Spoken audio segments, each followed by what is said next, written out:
Hello everyone. Moving ahead with amalgamation. Today we'll be doing one of the illustration of module and we'll be solving a sum from Patuka also. Yes, going to illustration number 7. Come to illustration number 7. I am starting with the question. K Limited and L Limited amalgamated to form a new company LK Limited. Who are the transferors K and L? Who is the transferee LK Limited? The financial position of the two companies on the date of amalgamation was as below. K Limited की books में goodwill भी है, then we have equity, preference, debentures और थोड़ा reserves जो भी रहता है. Both the companies have credit balance of P&L, यानी कि both the companies are profit making companies. Secured loans and trade payables. Okay. The terms of amalgamation as are under the assumption of liabilities of both the company. The assumption यानी कि take over, assuming liability means taking over the liability, paying यानी कि responsibility ले लेना of the liabilities, right? The assumption of liabilities of both the company, issue of 5 preference shares of 20 each in LK Limited at 18 paid up. वापस मैं पढ़ रही हूँ ध्यान से. Issue of 5 preference shares of 20 each, 18 paid up. तुमको 20 rupees का share है लेट्स से, तो तुमको फ्री में कितना मिल रहा है? तुमको उसका 18 पेड अप दे रहे हैं, 18 पेड अप दे रहे हैं. तुमको 2 रुपीज पे करना पड़ेगा, 2 रुपीज पे करना पड़ेगा और 20 रुपीज का शेयर का फेस वैल्यू है जो तुमको दे रहे हैं. 5 शेयर दे रहे हैं, जो भी दे रहा है. 20 rupees is the face value, 2 rupees is to be paid and 18 rupees is paid up. तो तुम अगर अपने एसेट्स दे रहे हो, अगर जो equity share holders of the old company assets दे रहे हैं, तो उनको फ्री का कितना मिल रहा है? 18 रुपीज का वैल्यू फ्री में मिल रहा है. 2 रुपीज वो पे करेंगे और 20 रुपीज का शेयर पूरा उनका हो जाएगा. ठीक है. तो परचेज कंसीडरेशन में 20 कंसीडर करूं, 2 करूं या 18 करूं? 18 रुपीज होगा. क्यों? क्योंकि मुझे जो अपने एसेट्स और लायबिलिटीज नेट एसेट के सामने जो मुझे मिल रहा है, जो मुझे वैल्यू मिल रही है वो 18 पेड अप मिल रही है. 18 रुपीज मुझे नहीं भरना पड़ेगा, 2 रुपीज तो भरना पड़ेगा. यानी कि 20 रुपीज का पूरा शेयर उन्होंने मुझे फ्री में नहीं दिया, उन्होंने मुझे 20 रुपीज का शेयर 2 रुपीज में दिया, यानी कि 18 रुपीज का डिस्काउंट दिया. सो मुझे कंसीडरेशन क्या मिला? 18 रुपीज का डिस्काउंट. मैंने अपने एसेट्स एंड लायबिलिटीज दिया तो मुझे उसके अगेंस्ट क्या मिला? 18 रुपीज का डिस्काउंट. मैं 2 रुपीज पे करूंगी और 20 रुपीज का पूरा शेयर मेरा हो जाएगा. सो while calculating purchase consideration will be considering 18 rupees. समझ में आ रहा है? Last time I am repeating, मुझे पूरा शेयर 20 रुपीज का नहीं दे रहे वो लोग, मुझे बोल रहे तुमको 2 रुपया पे करना पड़ेगा. तो अगर मैं 20 रुपीज के सामने 2 रुपीज पे कर रही हूँ तो मुझे 18 रुपीज का डिस्काउंट दे रहे हैं. 18 रुपीज का डिस्काउंट क्यों दे रहा है? Because I am transferring them my assets and liabilities. So what is the consideration again transfer of my assets and liabilities is the 18% discount. So for purchase consideration you can not consider 20 rupees consideration मुझे मिल ही नहीं रहा है, मुझे तो 18 rupees consideration मिल रहा है. 2 रुपया तो मेरे को पॉकेट में से पे करना पड़ेगा. Correct? Yes. Ahead. Issue of 5 preference shares of 20 each in LK Limited at 18 paid up at 4 rupees premium for each share of each preference shares held in both the companies. एक share के दाम में 5 share मिलेंगे, लेकिन 20 rupees वाला नहीं है. 20 plus 4 rupees, 24 rupees का शेयर. ठीक है. 24 रुपीज के पूरा शेयर की वैल्यू है. 20 रुपीज फेस वैल्यू है, 4 रुपीज उसका प्रीमियम है, 24 रुपीज का शेयर है. राइट. पर मुझे उसके सामने पे कितना करना पड़ेगा? 18 पेड अप है. मुझे उसके सामने पे कितना करना पड़ेगा? 2 रुपीज. परचेज कंसीडरेशन क्या हुआ? 22 एक शेयर का. ठीक है ना. रिपीटिंग, पहले मैंने आपको जानबूझ के ये इतना ही समझाया विदाउट प्रीमियम, ताकि अपना थोड़ा कंसेप्ट क्लियर हो जाए कि मेरे को 20 रुपीज का शेयर फ्री में नहीं मिल रहा है, मुझे डिस्काउंट मिल रहा है 18 रुपीज का. तो मेरा परचेज कंसीडरेशन 18 रुपीज है. लेकिन अभी कंपनी क्या बोल रही है कि मेरे शेयर्स तो प्रीमियम पे मैं इशू करने वाला हूँ, तो मेरे शेयर की 24 रुपीज की वैल्यू है. शेयर्स प्रीमियम पे इशू होने वाले हैं और 24 रुपीज की शेयर वैल्यू है. अगर तुम मार्केट में से परचेज करने जाओगे या फिर तुम आईपीओ में पैसे लगाओगे तो तुमको 24 रुपीज का शेयर मिलेगा. लेकिन मेरे को अभी as a from the old company का अगर मैं शेयर होल्डर हूँ तो मुझे पे कितना करना पड़ेगा? Only 2 rupees. अगर मैं ओल्ड कंपनी का शेयर होल्डर हूँ तो मेरे को तो 18 पेड अप मिल रहा है, यानी कि 2 रुपीज ही भरनी पड़ेगी.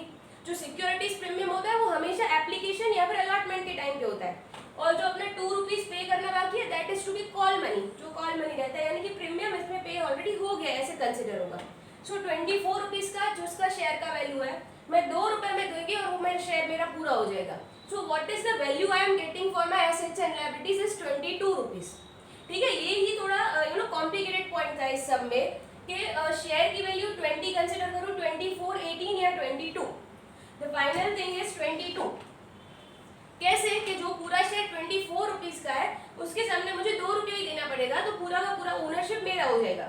22 rupees is the value I am getting for transfer of my assets and liabilities. ठीक है ना, ये तो अभी प्रेफरेंस शेयर्स का हुआ. मुझे कंपनी जब भी फ्यूचर में बोलेगी मैं 2 रुपीज पे कर दूंगा और पूरा का पूरा शेयर मुझे मिल जाएगा. And we are getting 5 preference shares for each share held in. ठीक है ना, 5 shares for each share held. एक शेयर के बदले मुझे 5 शेयर मिल रहे हैं. Ahead, issue of 6 equity shares of 20 each in LK Limited. 6 equity shares at 18 paid up at a premium of 4. Again same. ठीक है ना, 20 रुपीज का शेयर है लेकिन वो प्रीमियम पे इशू हो रहा है, यानी कि उसकी वैल्यू 24 है. मुझे 18 पेड अप मिल रहा है, यानी कि मैं 2 रुपया ही कभी भी फ्यूचर में उसको पे करना पड़ेगा. सो 22 rupees again is the value of equity shares. Issue 6 equity shares for each held in both the companies. ठीक है, yes, the important line underline. In addition, necessary cash should be paid at equity shareholders. Necessary cash should be paid to equity shareholders of both the company as is required to adjust the rights of the equity shareholders of both the companies. आपने ये सीखा था purchase consideration की method में. ऐसा बोला रहेगा कि इतने शेयर्स दे दो, इतने प्रेफरेंस शेयर्स दे दो, बैलेंसिंग अमाउंट एंड कैश. तो अगर ऐसा दिया है तो हम परचेज कंसिडरेशन कौन सी मेथड से निकालेंगे? Net asset value. We have learned this in the very first lecture. अगर balancing amount is to be paid in cash, how will you calculate the purchase consideration? We'll be calculating the purchase consideration by net asset method. Net asset method से let's say मेरा purchase consideration 1 lakh आ रहा है. Shares का जो value total हो रहा है let's say 70,000. The balancing amount will be paid in cash. This is the way we will calculate the purchase consideration. ठीक है? In addition, the necessary cash should be paid to equity shareholders of both the companies as is required to adjust the right of shareholders of both the companies in accordance with the intrinsic value of shares of both the companies. Intrinsic value of shares यानी कि क्या होता है? बहुत simple language में, मैं accounting language में समझा दूँ. लेट्स से मेरे एसेट्स, नेट एसेट्स में कैलकुलेट करी हूँ. मेरे एसेट्स 20 लाख रुपीज है, लायबिलिटीज 5 लाख रुपीज है. Net asset is 15 lakhs, right? I have equity shares 1 lakh. 1 lakh equity shares I have issued in market. 1 lakh equity shares मेरे issue किए हुए. तो इंट्रिंसिक वैल्यू पर शेयर क्या आएगा? 15 lakh divide bye 1 lakh is 15 rupees. Total net asset के हिसाब से तुम्हारे शेयर की वैल्यू क्या हो रही है? नेट एसेट के हिसाब से तुम्हारे शेयर की वैल्यू क्या हो रही है? वैल्यू में ये फेस वैल्यू नहीं होगा. फेस वैल्यू यानी कि खाली कैपिटल, इसमें तो है ना रिजर्व्स भी इंक्लूड हो रहा है. But you calculated in that way कि नेट एसेट्स के हिसाब से मेरी पर शेयर वैल्यू क्या हो रही है, that is the intrinsic value. Okay, sum calculate करेंगे तो समझ में आ जाएगा, कुछ भी डिफिकल्ट नहीं है. Issue of such amount of fully paid 6% debentures in L K limited as is sufficient to discharge 5% debentures of K limited at discount of 5%. 5% discount पे टेक ओवर कर रहा है. The assets and liabilities are to be taken at book value. Inventory and trade receivables, उसका पे अपने कोई provision बनाना है 2.5% and 2%. The trade receivables include 20,000 due from L Limited. Intercompany owings भी है. LK Limited is to issue 15,000 new equity shares of 20 each, 18 paid up at premium of 4% as to have sufficient working capital. ठीक है, prepare the ledgers of L limited and K limited. क्या बोल रहे हैं कि जो न्यू कंपनी है वो शेयर्स भी इशू करने वाली है एडिशनल, बट अपने को वो बैलेंस शीट बनाना ही नहीं है. अपने को तो खाली क्लोजिंग बुक्स बनाना है के और एल में. ठीक है ना, के और एल में अपने को बैलेंस शीट बनाना है. Considering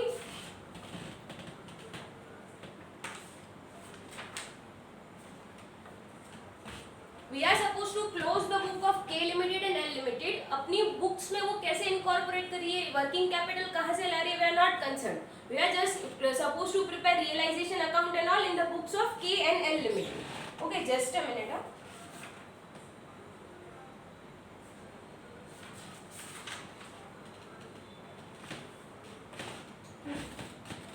we are calculating purchase consideration, जो इसमें सबसे इम्पोर्टेंट पॉइंट है।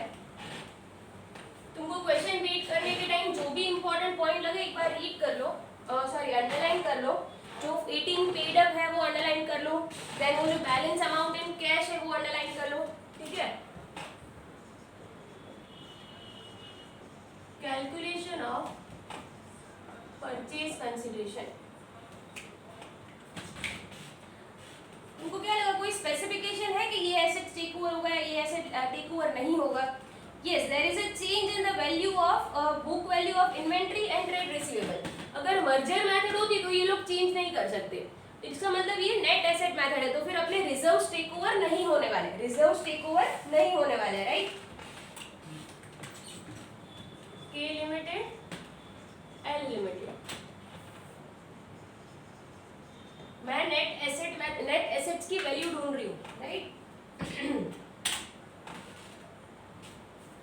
80,000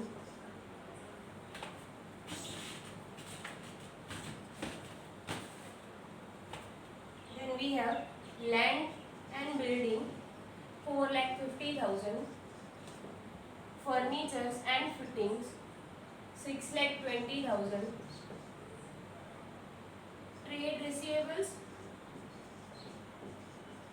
यहाँ पर मैं नेट वैल्यू लिखूं या ग्रॉस वैल्यू, अपने से डील कर रखा है, नेट वैल्यू लिखे या ग्रॉस वैल्यू लिखे।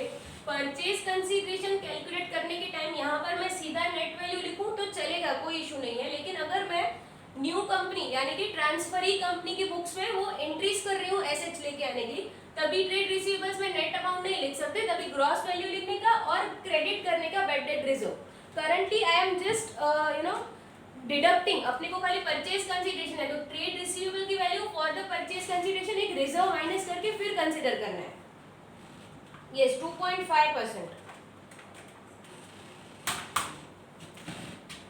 268, 125, इन्वेंट्री 2% डिडक्ट करना पड़ेगा, minus 2%, 2,20,500. Then we have cash at bank, cash on hand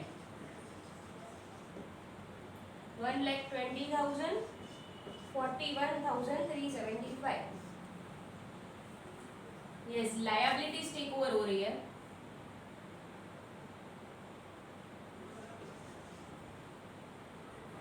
यहाँ पर मैं लेस लिख लेती हूँ, पहले से लोन्स है,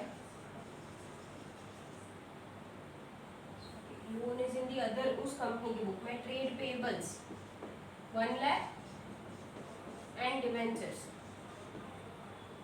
2 lakh. Yes, over here goodwill कुछ भी नहीं है, दिस इज गुडविल, गुडविल कुछ भी नहीं है।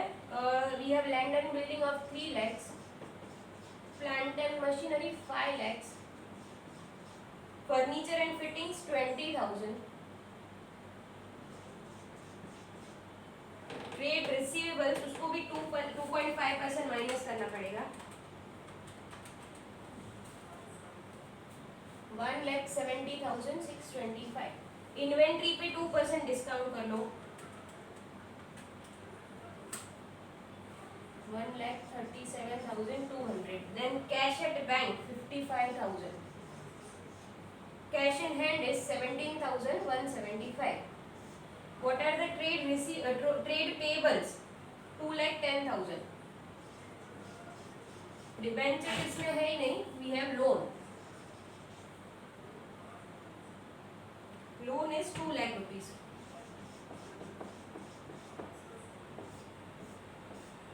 यस, नेट एसेट की वैल्यू क्या आ रही है, पूरा का पूरा बैलेंस शीट जो टेक ओवर हो रहा था, अगर कुछ वैल्यू डिक्रीज करके टेक ओवर होना था तो वो भी मैंने कर लिया।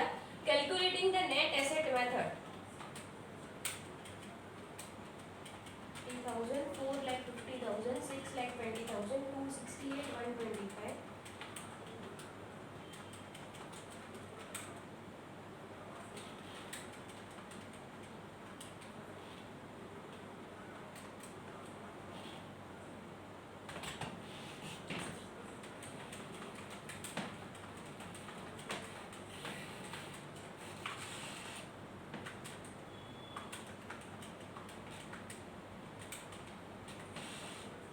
have forgotten something.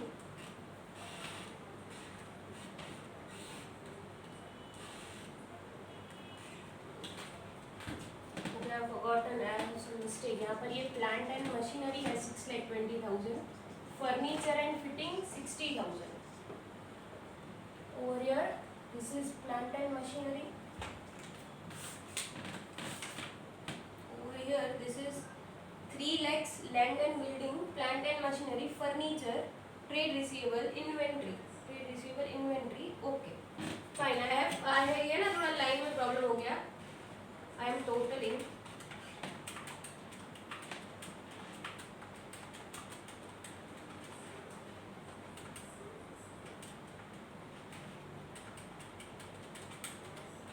एसेट की वैल्यू है 18,60,000. 3 lakhs इज द लायबिलिटी. सो अपने को पूरा परचेज कंसीडरेशन जो देना है फॉर के लिमिटेड इज 15,60,000. उसमें से थोड़ा प्रेफरेंस शेयर्स है, इक्विटी शेयर्स है, and whatever will be the balancing amount हम उनको कैश में दे देंगे. टोटल उनके एसेट्स के सामने मैं उनको 15,60,000 देने वाली हूँ.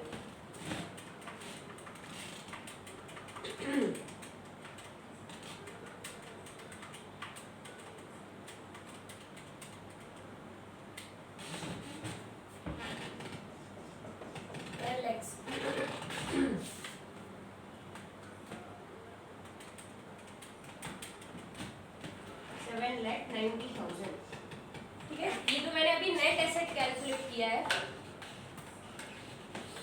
इक्विटी शेयर और प्रेफरेंस शेयर्स और बैलेंसिंग कैश अमाउंट मैं यहाँ पर कैलकुलेट कर रही हूँ. के एंड एल. एक शेयर के बदले हम उनको 5 शेयर देने वाले हैं. What are the existing number of shares? Existing number of shares पहले मैं खाली के का कैलकुलेट कर लेती हूँ. K limited. What are the existing number of preference shares? Preference shares 4 lakh है एंड 100 का each. Preference shares 4 lakh divide by 100. 4,000 preference shares existing है. We are giving 5 shares for every 1 share है. Issue of 5 preference shares. So पहले number of preference shares कितना issue होगा? 4,000 into 5 20,000. 20,000 preference shares issue होगा. कितने में इशू होगा? शेयर की वैल्यू 24 रुपीज है. वी आर सपोज टू पे 2 रुपीज आफ्टरवर्ड्स. 2 रुपीज अपने को बाद में पे करना है. तो करंटली वो मुझे अपने एसेट्स के सामने कितना रुपीज का डिस्काउंट दे रहे हैं? 22 रुपीज.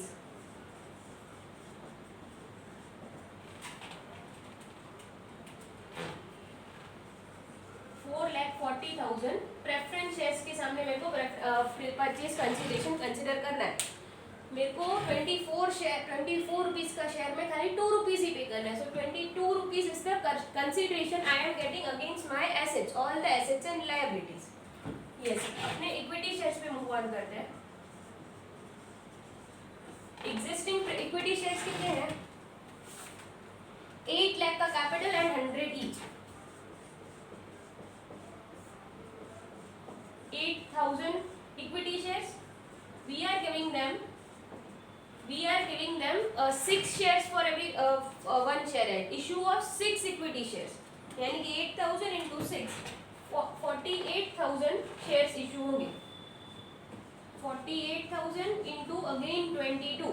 24 के सामने 2 रुपया ही भरना है मुझे. 48,000 into 22 10,56,000. करेक्ट. ये मुझे प्रेफरेंस शेयर्स के अगेंस्ट देना है, ये मुझे इक्विटी शेयर्स के अगेंस्ट देना है. What is the balancing amount in cash? पूरा मैंने पहले इक्विटी शेयर होल्डर्स या ओनर्स को मैंने शेयर्स कितने का दे दिया? 4,40,000 प्लस 10,56,000. 14,96,000 का अपने पूरा शेयर्स दे दिया. Total I am suppose to pay them 15,60,000. I have given them 14,96,000. The balancing amount in cash 1560 minus 14,96,000. 64,000 balance in cash. ये हमने फर्स्ट डे पे सीखा था एग्जांपल लेके net asset method. But this is the way you are incorporating it in sum. पूरा पहले net asset की value निकालो, कंसीडरेशन देना कितना है कंपनी को वो अमाउंट पे आ जाओ, फिर कैलकुलेट करो कि प्रेफरेंस शेयर्स के वे में और इक्विटी शेयर्स के वे में कितने देने वाले हैं. Find out the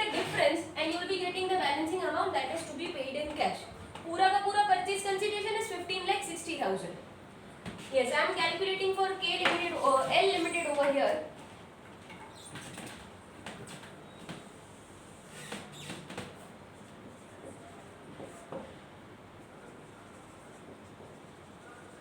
Existing preference shares.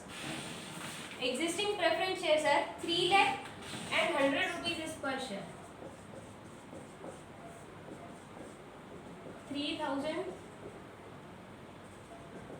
existing preference shares. We are giving them 5 share each. 5 share for 1 share held. So 15,000 new shares. 15,000 into 22. What is the purchase consideration to preference shareholder? 15,000 into 22. 3,30,000. Equity share holders कितने हैं? Existing equity shares है 4 lakh, sorry not 4 lakh, 3 lakhs, or the existing shares are 300 or 3,000 only. 3,000 into 22 again. 3,30,000. Not sorry. 3,000 we are giving them 6 for each share held. We are giving them 6 for each share held. 18,000. The purchase consideration to equity shareholders is 18,000 into 22. 18,000 into 22. 3,96,000. Equity share और preference shares को share के form में, capital के form में कितना purchase consideration अपने already चुका दिया? 3,96,000 plus 3,30,000, 7,26,000. Balancing amount in cash 7,26,000 minus 7,90,000, 64,000 here also. Clear? Mark this working note is very important. ये आपने एक भी सम में किया नहीं है. जब अपने एग्जांपल लेके समझ रहे थे परचेज कंसीडरेशन की method, it was easy, but at the time of calculation it is bit confusing, right? Yes, copy this down fast.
Moving ahead with closing of the books. अपने को एंट्रीज पास करना है कि ledger. Prepare ledger account in books of K and L. So we are preparing the ledgers.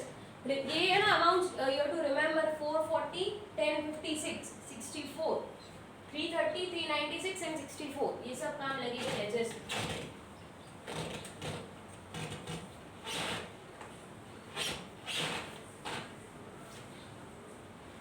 The sum now moves with the normal flow. अभी there is nothing new.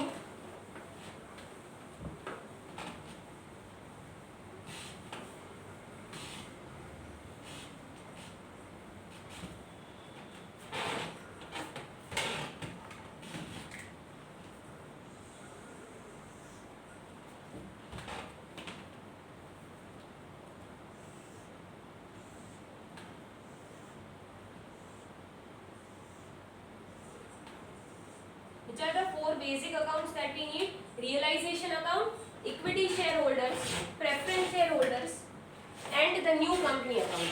I am doing it first in the books of K Limited. Realization account, equity share holders account, preference shareholder account, and new company. New यानी कि तुम KL LK limited, क्योंकि purchase consideration तो वही देने वाली है. Yes, closing it up one by one. Equity share capital 8 lakhs. Preference shares capital 4 lakhs. Debentures 20,000. Sorry, 2 lakhs. Debentures 2 lakhs. Liability side, then we have profit and loss account. 3,71,375. Equity share holders में लेके जाएंगे. Trade payables 1 lakh. Loan इसमें कुछ भी नहीं है. Yes, assets. On the asset side, asset में देखो सब यहाँ पर डिस्काउंट पे क्लोज मत करना, ठीक है. इन्वेंट्री को राइट ऑफ करके क्लोज मत करना, इन्वेंट्री का पूरा क्लोज करना है. डेटर्स अकाउंट पूरा क्लोज करना है. I am directly taking the total. Exam में डायरेक्टली टोटल लोगे, you will lose your marks, so don't do this. 18,71,375. Correct. Yes, अपने एसेट्स एंड लायबिलिटीज क्लोज कर दिया, पूरा बैलेंस शीट की वैल्यूज फिक्स कर ली. नाउ ये जो न्यू कंपनी है उसको रिसीवेबल बना दो. अपने को कितना वो पे करने वाली है, एलके लिमिटेड 15,60,000 रिसीवेबल बना दो. 15,60,000. Do we have any realisation expenses to be paid? No, ऐसा कुछ है नहीं. Closing up this preference shares account, capital 4,40,000. what is the purchase consideration to be paid to preference shareholders? अपना working note check करो. Preference shares को कितना मिल रहा है? Preference shares of LK limited 4,40,000, right? Yes, the balancing amount will be transferring to realization account.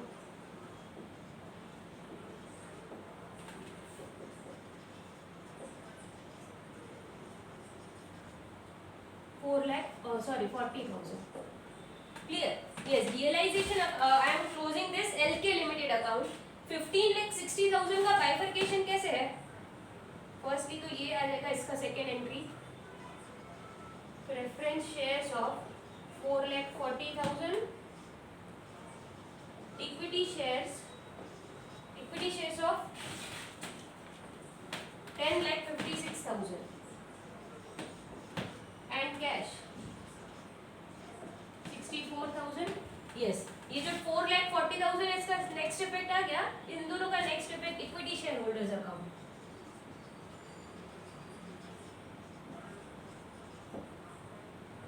$10,56,000 and cash of 64,000. क्या ये account close हो गया? क्या ये अकाउंट क्लोज हो गया? Yes, closing of the realisation account.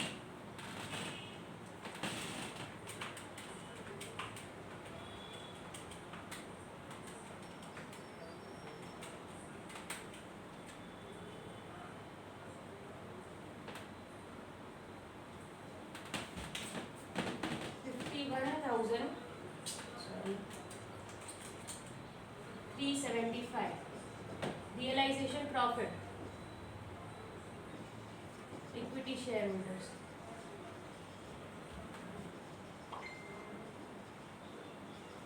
51,375. क्या ये अकाउंट क्लोज हो रहा है? चेक कर लो.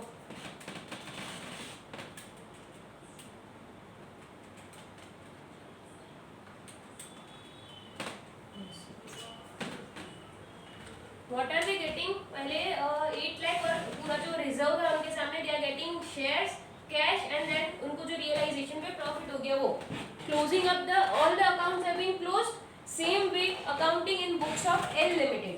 4 ही मेन अकाउंट बनाने.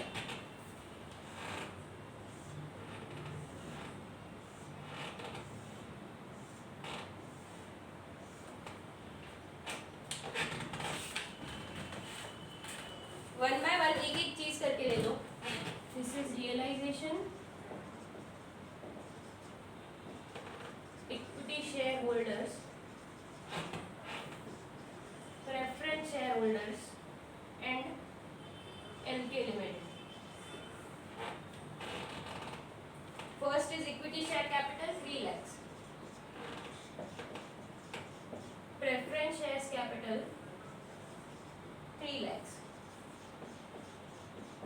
General reserve of 1 lakh.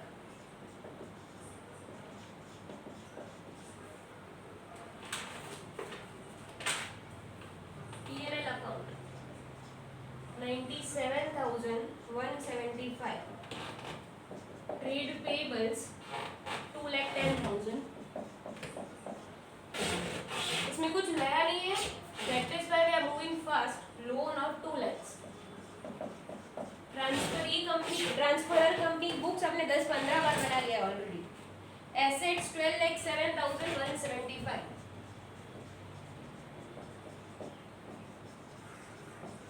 Direct bundle नहीं उठाना, बाइफरकेशन दे देना. 12,07,175. यस. एसेट्स एंड लायबिलिटीज पूरा बैलेंस शीट कॉपी पेस्ट कर दिया. परचेज कंसीडरेशन रिसीवेबल बना दो. I think 7 lakh something. 7,90,000.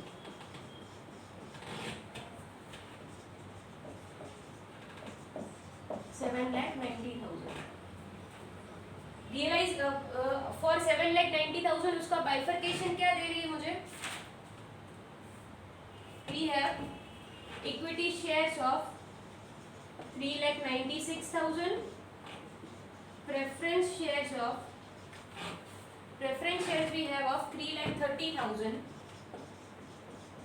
Also we are getting cash of 64,000. Equity shares over here. Shares of LK Limited 3,96,000. Preference shares over here 3,30,000. जो भी बचा कुचा तो owners को ही मिलेगा. Cash 64,000.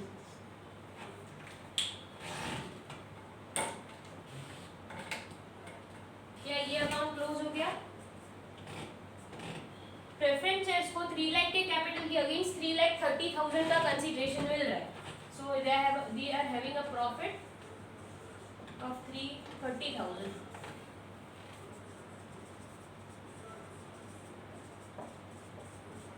This account is also closed. Realization, profit or loss.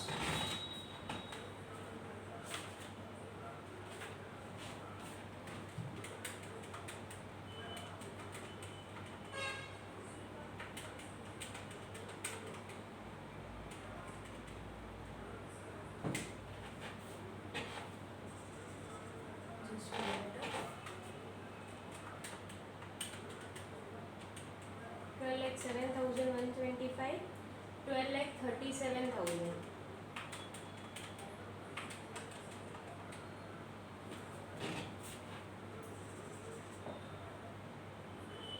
$37,175. 37,175. क्या ये account close हो रहा है? 3,96,000 plus 64,000 plus 37,175.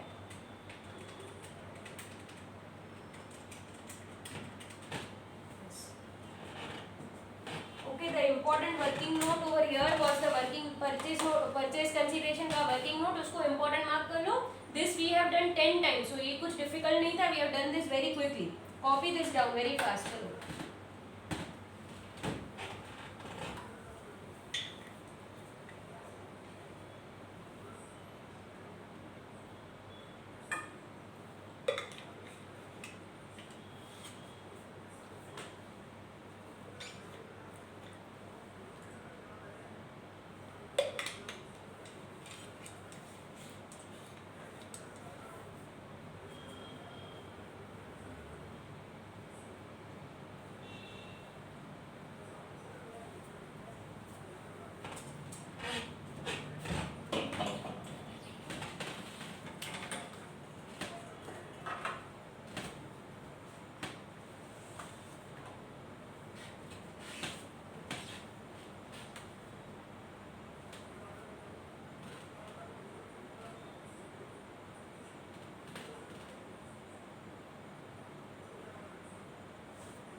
समथिंग न्यू, तो एक दो कंसेप्ट जो मॉड्यूल में नहीं दे रखा है बट एग्जाम में पूछ सकते हैं, वी हैव दैट इन पादुका. When purchasing company is already having shares in selling company, जो purchasing company है उसका already shares ओल्ड कंपनी में है, तो उसको अमालगमेट करना है तो क्या ट्रीटमेंट रहेगा, कैसे परचेज कंसीडरेशन निकालेंगे, कैसे बुक्स क्लोज करेंगे, will be learning that today.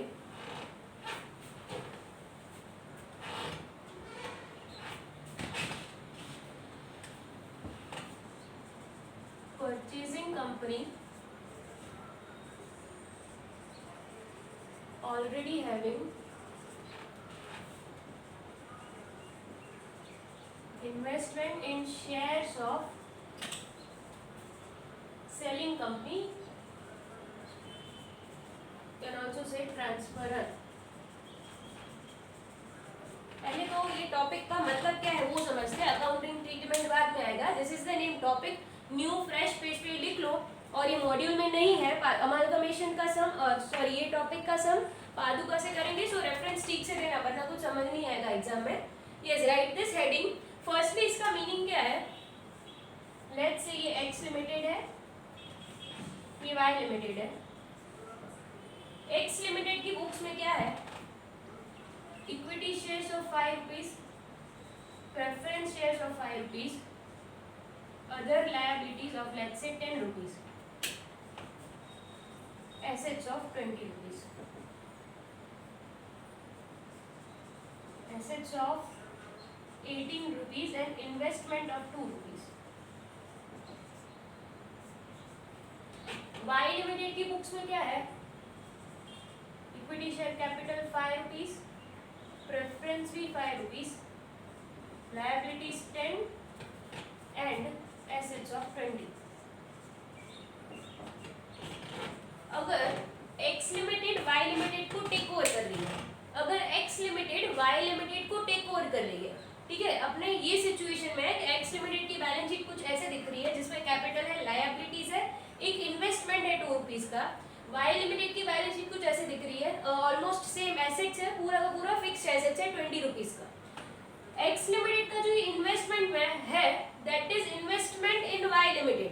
ठीक है ना, कोई भी कंपनी अगर उसके पास सरप्लस फंड्स है तो कोई दूसरी कंपनी के इक्विटी शेयर्स परचेज कर सकती है, उस पर डिविडेंड कमाएगी. अगर उसका मार्केट वैल्यू बढ़ गया तो उस पर कैपिटल गेन भी कमाएगी. ठीक है ना, जो उसका कैपिटल वैल्यू बढ़ेगा अगर शेयर का, तो अगर कोई भी कंपनी के पास सरप्लस फंड्स है तो वो डेफिनेटली कहीं भी इन्वेस्ट कर सकती है, म्यूचुअल फंड्स में या फिर दूसरी कंपनी के शेयर्स में डायरेक्टली. सो अपने केस में क्या हुआ है, एक्स लिमिटेड ने वाई लिमिटेड के शेयर्स परचेज कर रखे. Y limited is a very profit making company. X limited को ऑलरेडी ऐसे था कि नहीं वाई लिमिटेड के शेयर से बहुत अच्छा डिविडेंड मिलने वाला है, सो उसने उसका शेयर्स परचेज कर रखा था. अभी एक्स लिमिटेड को ऐसा लग रहा है कि मैं शेयर्स परचेज करूं, इससे तो मैं पूरा बिजनेस ही टेक ओवर कर लूं. एक्स लिमिटेड है ना, तो मैं ऐसे उसको जीरोस लगा दो, बहुत बड़ी कंपनी है.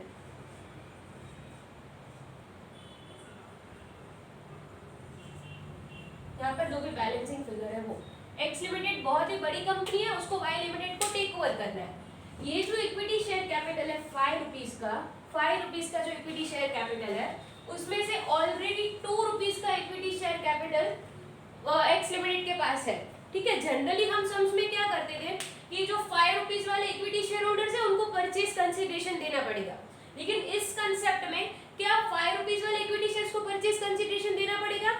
नहीं, क्योंकि उसमें से 2 रुपीज का यानी कि 40% इक्विटी शेयर कैपिटल तो ऑलरेडी अपने पास है, तो परचेज कंसिडरेशन जो है वो बाकी के शेयर होल्डर्स को ही देना पड़ेगा, आउटसाइडर्स को. ठीक है ना, वंस मोर 1 2 3 4 और 5 शेयर्स इसने इशू कर रखे हैं वाई लिमिटेड ने. उसमें से 2 शेयर्स तो इसने ऑलरेडी ले रखे हैं अपने पास. तो जब भी हम नेट एसेट पूरा परचेज कंसिडरेशन कैलकुलेट करते हैं वो पांचों शेयर के हिसाब से कैलकुलेट करते हैं कि ये सबको अपने एसेट्स के सामने पे करना पड़ेगा अगर वो मेरे को एसेट्स लायबिलिटीज दे रहे हैं. लेकिन इस सम में ये 2 शेयर्स तो ऑलरेडी मेरी इन्वेस्टमेंट में है, ये 2 शेयर्स के सामने तो परचेज कंसिडरेशन देना ही नहीं पड़ेगा. पूरा कंसिडरेशन जो भी है उसमें से 40% तो ऑलरेडी यहाँ है, सो बाकी 60% ही है जो मुझे आउटसाइडर्स को पे करना पड़ेगा. ठीक है ना, सो परचेज कंसिडरेशन में सबसे पहले क्या होगा कि पूरा परचेज कंसिडरेशन निकालो. इसका नेट एसेट वैल्यू क्या आ रहा है 20 माइनस 10 रुपीज का परचेज कंसिडरेशन निकला। तो अगर ऐसा कोई सिचुएशन नहीं होता तो हम क्या करते, 10 रुपीज का इक्विटी शेयर कैपिटल इशू कर देते और ये शेयर शांति से अपने घर चले जाते। 10 रुपीज का इक्विटी शेयर इन 5 शेयर्स को दे देते, ठीक है। बट अपने केस में ये जो 10 रुपीज का इक्विटी शेयर कैपिटल है वो 5 में डिस्ट्रीब्यूट करूं, ठीक है। अगर 2 ईच, 2 रुपीज इसको, 2 रुपीज इसको, 2 रुपीज ईच में दे रही हूँ, ठीक है। बट ये दो तो इसकी इसी कंपनी को बिलोंग करेंगे क्योंकि ये 2 शेयर इसके पास है। आपको सिचुएशन समझ में आ रही है? 10 रुपीज का नेट एसेट है जो मुझे इक्विटी शेयर होल्डर्स को डिस्ट्रीब्यूट करना है, प्रेफरेंस शेयर्स नहीं है, समझो। 10 रुपीज का इक्विटी शेयर परचेज कंसिडरेशन है जो मुझे इन 5 शेयर होल्डर्स को देना है। तो मैंने 2 रुपीज ईच दे दिया। तो ये 2 शेयर तो मेरे पास ही है, ये कंपनी जो परचेज कंसिडरेशन दे रही है उसी के पास शेयर्स है। तो क्या ये अपने आप को 2 रुपया देगी? इस शेयर के सामने अपने आप को 2 रुपया देगी, अपने पॉकेट में से निकाल के दूसरे पॉकेट में रखेगी? नहीं। क्या होगा कि परचेज कंसिडरेशन खाली इतना ही कंसिडर करेंगे, पूरा परचेज कंसिडरेशन निकालो, प्रोपोर्शनेट परचेज कंसिडरेशन डिडक्ट कर लो, प्रोपोर्शनेट परचेज कंसिडरेशन डिडक्ट कर लो क्योंकि इतने शेयर्स अपने ऑलरेडी हेल्ड करके रखे हैं। ये परचेज कंसिडरेशन पे ही नहीं करना है क्योंकि शेयर्स ही मेरे पास है।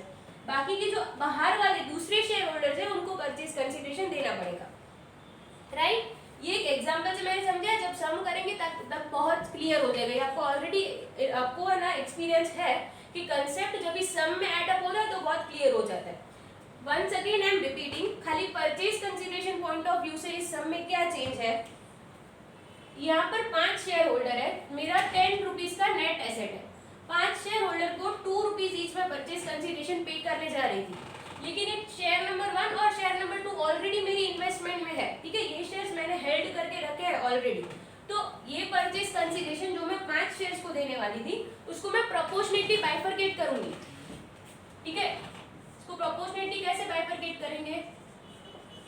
2/5 एंड 3/5। 2/5 वो ऑलरेडी मेरे पास है, वो मुझे नहीं वो मुझे पे नहीं करना पड़ेगा। लेकिन 3 शेयर्स आउट ऑफ 5 आउटसाइडर्स के पास है, मेरे को परचेज कंसिडरेशन देना पड़ेगा। 10 into 3/5 इज 6 रुपीज। सो मेरा परचेज कंसिडरेशन जो मुझे पे आउट करना है that is only 6 rupees. 4 rupees का जो परचेज कंसिडरेशन है वो कैंसिल आउट हो जाएगा। कैसे कैंसिल आउट होगा I will teach you, but purchase consideration will remain only 6 rupees. This should be absolutely clear in your mind. This was from purchase consideration calculation point of view. Accounting in the books of transferee और transferer क्या change रहेगा वो एक बार देख लेते हैं। इसका मैं आपको एक नोट लिखवा दूंगी, डोंट वरी।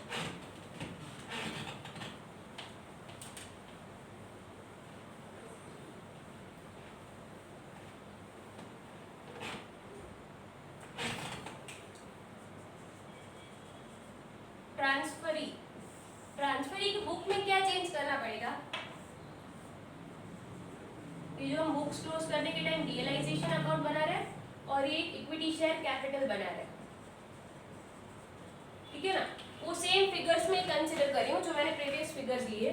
मेरा इक्विटी शेयर कैपिटल था 10 रुपया, तो मैं जनरली क्या करती थी, इक्विटी शेयर कैपिटल जो अकाउंट था वो इक्विटी शेयर होल्डर्स के अकाउंट में क्लोज कर देती थी, इक्विटी शेयर होल्डर्स के अकाउंट में। बट इन दिस सम पूरा और मैं इसके और क्या करती थी, मैं यहाँ पे रिजर्व्स लेके आती थी, यहाँ पर मैं परचेज कंसिडरेशन कैलकुलेट कर देती थी और बैलेंसिंग फिगर करके अकाउंट क्लोज कर देती थी। इससे मैं ये भी कंक्लूड करती थी कि शेयर कैपिटल रिजर्व्स उसके सामने परचेज कंसिडरेशन कितना मिला। This we used to do up till here, अभी तक के सम्स में अपने ये कंसिडर करते थे। लेकिन from here what will be doing, जो equity share capital purchasing company के पास है, जितना equity share capital purchasing company के पास है ऑलरेडी, वो मेरे रियलाइजेशन अकाउंट में क्लोज होगा। वो रियलाइजेशन अकाउंट में क्लोज होगा क्योंकि मुझे परचेज कंसिडरेशन जो मैंने कंसिडर की है, परचेज कंसिडरेशन में 6 ही लिखूंगी, 10 नहीं लिखूंगी। सो इक्विटी शेयर कैपिटल भी 3 ही आना चाहिए क्योंकि 2 रुपीज ऑलरेडी परचेजिंग कंपनी के पास है। 2 रुपीज का इक्विटी शेयर कैपिटल यहाँ आ जाएगा, 3 रुपीज का इक्विटी शेयर कैपिटल यहाँ आ जाएगा। परचेज कंसिडरेशन भी प्रोपोर्शनेट ही जाएगा, ठीक है। तो आपको समझ में आएगा कि कैपिटल और रिजर्व्स के सामने कितना परचेज कंसिडरेशन दिया, क्लियर हो जाएगा पूरा पिक्चर जो अभी तक हम करते थे। 60 to 70% कंसेप्ट क्लियर कर लो, बाकी का सब में आराम से हो जाएगा। रिपीटिंग इट वंस अगेन, जो equity share capital purchasing company के पास ऑलरेडी है वो हम रियलाइजेशन अकाउंट में क्लोज करेंगे। बाकी का जो इक्विटी शेयर कैपिटल आउटसाइडर्स के पास है वो हम इक्विटी शेयर होल्डर्स के अकाउंट में क्लोज करेंगे, क्योंकि प्रोपोर्शनेट परचेज कंसीडरेशन हम प्रोपोर्शनेट ही कंसीडर करने वाले हैं। मैंने यहाँ पर कैलकुलेट किया था, परचेज कंसीडरेशन 10 रुपीज आ रहा था, लेकिन जो परचेज कंसीडरेशन एक्चुअली मैंने आपको बताया कि 6 रुपीज ही होगा। जो 4 रुपीज है जो प्रोपोर्शनेट है वो परचेज कंसीडरेशन रहेगा ही नहीं, क्योंकि वो अल्टीमेटली मुझे खुद को ही देना है, वो मैं नहीं पे करूंगी। जो आउटसाइडर्स को देना है वही परचेज कंसीडरेशन है, और ये इजीली कंपेयर हो जाएगा। यहाँ पर proportionate capital, proportionate purchase consideration. Clear? इसका भी मैं नोट लिखवा रही हूँ।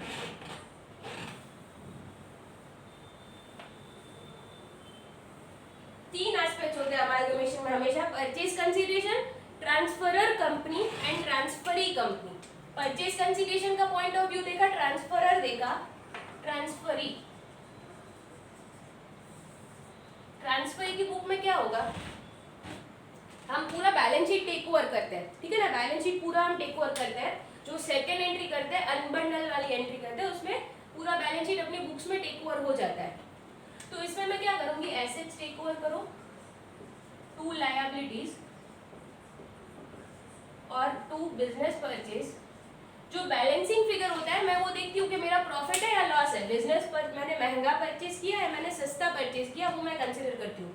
लेकिन इस समय अपने पास ऑलरेडी एक इन्वेस्टमेंट है, ऑलरेडी इन्वेस्टमेंट एसेट साइड है। तो अगर ये कंपनी में पूरा टेक ओवर कर रही हूँ, पूरा कंपनी ही क्लोज हो रहा है, तो उस इन्वेस्टमेंट की कुछ वैल्यू है क्या? उस इन्वेस्टमेंट की कुछ वैल्यू है क्या? नहीं, क्योंकि कंपनी ही पूरा क्लोज हो रहा है। मेरे एसेट साइड जो इन्वेस्टमेंट है, इन्वेस्टमेंट इन वाई लिमिटेड, क्या अभी उसका कुछ वैल्यू है? नहीं, बिकॉज वाई लिमिटेड का एग्जिस्टेंस ही खत्म होने वाला है। तो इस एंट्री के साथ तुमको इन्वेस्टमेंट भी कैंसिल करना पड़ेगा। इस एंट्री के साथ इन्वेस्टमेंट भी कैंसिल कर दो, क्योंकि तुम कंपनी को ही बंद कर रहे हो, वाई लिमिटेड पूरा का पूरा बंद हो रहा है, तो उस इन्वेस्टमेंट को बुक्स में रखने की कोई वैल्यू ही नहीं है। और ये इन्वेस्टमेंट बंद कर दो, तभी तुमको बिजनेस परचेज में प्रॉफिट या लॉस समझ में आएगा। क्योंकि ये बिजनेस परचेज करने के टाइम तुम अपना एक एसेट भी गिव अप कर रहे हो, तुम्हारा एक एसेट भी अपनी बुक से जा रहा है। सो प्रॉफिट या लॉस कंसिडर करने के वक्त ये एसेट की वैल्यू भी कंसिडर होने चाहिए, ठीक है ना। लॉजिक यही है। इन्वेस्टमेंट क्लोज करने का पहला लॉजिक ये है कि वो company ceases to be in existence. जो ये तुम्हारा इन्वेस्टमेंट है वो कंपनी बंद होने वाली है, तो उसका एक इन्वेस्टमेंट कैंसिल कर दो। दूसरा कि तुम जब बिजनेस टेक ओवर कर रहे हो तो तुम्हारा ये इन्वेस्टमेंट नाम का एसेट तुम्हारी बुक में से कट हो रहा है। इन्वेस्टमेंट नाम का एसेट बिजनेस में से कट हो रहा है, सो वो भी तुम प्रॉफिट और लॉस परचेज करने के टाइम कंसिडर कर लो ना। जैसे हम रियलाइजेशन एक्सपेंसेस करते हैं तो वो प्रॉफिट एंड लॉस में कंसिडर करते हैं कि भाई मेरा बिजनेस परचेज करने के टाइम प्रॉफिट हुआ तो उसमें से रियलाइजेशन एक्सपेंस भी तो पे करना पड़ा। तो अगर ये बिजनेस परचेज करने के टाइम तुम्हारा प्रॉफिट हुआ तो तुमको अपना एक एसेट भी गिव अप करना पड़ा, उसको भी कंसिडर करो, राइट? यस। सो ये तीन चीजें, परचेज कंसीडरेशन प्रोपोर्शनेटली कैलकुलेट होगी, ट्रांसफरर कंपनी की बुक्स में proportionate share capital realisation account में क्लोज होगा, ट्रांसफरी कंपनी की बुक में इन्वेस्टमेंट क्लोज करनी पड़ेगी। You will do one sum and everything will be absolutely crystal clear, ठीक है। करंटली पहले इसका नोट्स लिख लो।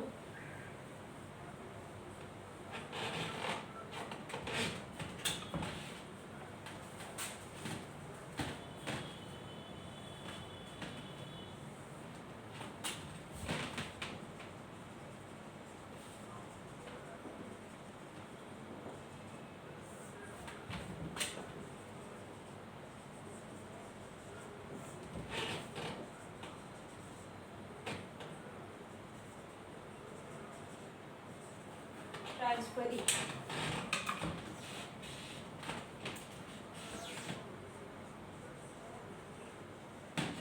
Calculate total purchase consideration,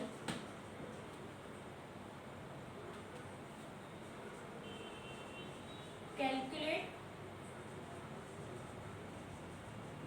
proportionate capital held by purchasing company, not capital net asset. तुम जो नेट एसेट या फिर परचेज कंसीडरेशन पूरा कैलकुलेट कर रहे हो उसमें से एक प्रोपोर्शन ऑफ नेट एसेट्स निकालो जो परचेज कंपनी के पास ऑलरेडी है। In our case from 10 2 shares, sorry from 5 2 shares were already held. 40% of the net assets were held by purchasing company already.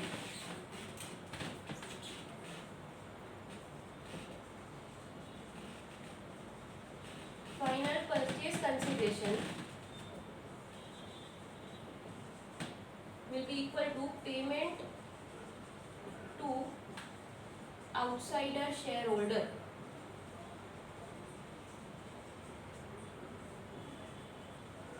other than purchasing company. अपने case में जो example लिया उसमें 6 rupees, 5 rupees sorry 10 rupees was the net asset. मैंने पहले purchase consideration 10 rupees निकाला. Calculate the proportionate net asset held by purchasing company यानी कि 4 रुपीज. 2 शेयर मेरे ऑलरेडी परचेजिंग कंपनी के पास थे, सो 4 rupees was the net asset, proportionate net asset held by it, and the final purchase consideration is 6 rupees which is to be paid to outsiders. Clear? Yes. Transferor company की books में, transferor company की books में क्या करना पड़ेगा? Specific consideration, close the share capital held by purchasing company in realisation account.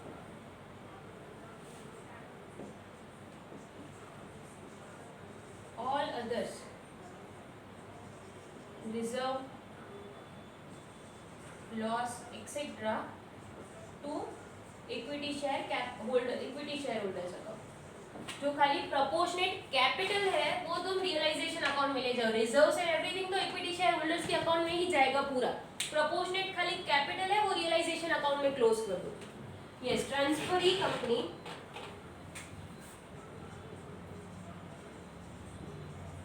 In entry number 2 जो हम unbundling करते हैं, ठीक है ना, वो पूरा बंडल ओपन करते हैं, अनबंडलिंग करते हैं एसेट्स एंड लायबिलिटीज को. कैंसल द इन्वेस्टमेंट्स ऑलरेडी है. इन्वेस्टमेंट जो है वो अपने को कैंसिल करना पड़ेगा. और एक पॉइंट यहाँ पर कंसिडर करना है, if question mentions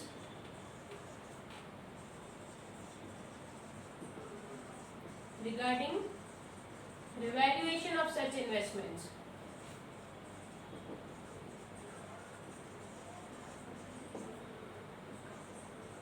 revalue them and then cancel. अगर क्वेश्चन बोले कि इस इन्वेस्टमेंट जो अपनी परचेजिंग कंपनी की बुक्स में इन्वेस्टमेंट है उसकी वैल्यू इंक्रीज हो गई है, तो उसको पहले वैल्यू इंक्रीज दे दो, उसको न्यू वैल्यू पे लेके आओ और फिर कैंसिल करो. ठीक है. करंटली 70-80% अगर समझ में आ रहा है कोई इशू नहीं है, कॉपी कर लो. Tomorrow will be doing the entire sum from पादुका, you will be clearing it. ठीक है, एकदम क्लियर हो जाएगा. Copy this down.